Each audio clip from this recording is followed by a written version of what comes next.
বন্ধুরা, তোমরা কেমন আছো? আশা করি তোমরা খুব ভালো আছো। আর আমার শরীর খুব খারাপ ছিল অনেকদিন ধরে, তাই আমি ভিডিও কন্টিনিউ দিতে পারিনি। আজকে বাজার যাচ্ছি, তাই বাজারে দেখি কী পাই।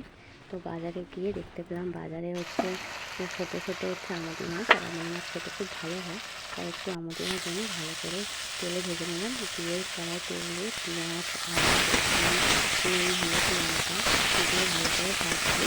ভালো করে না ভাজলে খুব একটা ভালো খেতে হয় না, তাই একটু ভালো করে ভেজে নিচ্ছি।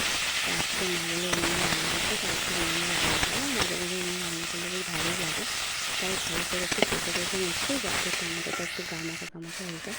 তারপর ভালো করে জল দিয়ে দিলাম, দিয়ে জল দিয়ে ভালো করে কষছি, যাতে একটু খেতে টেস্ট হয়। আর ভালোভাবে কষলে খেতেও ভালো লাগে। তারপর ভাজা আমুদি মাছগুলো দিয়ে দিলাম, দিয়ে ভালো করে এখন নাড়াচাড়া করছি। আর আমুদি মাছ ঝোল করলে ভালো লাগে, কিন্তু মাখা মাখা গ্রেভি করলে, একটু চচ্চড়ি করলে খেতে খুব ভালো লাগে। তারপর দিয়ে দিলাম কাঁচা লঙ্কা আর ধনেপাতা। টাটা, দেখা হবে পরের ভিডিওতে। আমুদি মাছ খেতে খুব সুন্দর, তাই আমুদি মাছের ভিডিও তোমাদের সাথে শেয়ার করলাম। পরবর্তীকালে আবার ছোট্ট একটা ভিডিও তোমাদের সাথে শেয়ার করবো। টাটা, দেখা হবে পরের ভিডিওতে। Tata, bye bye, C.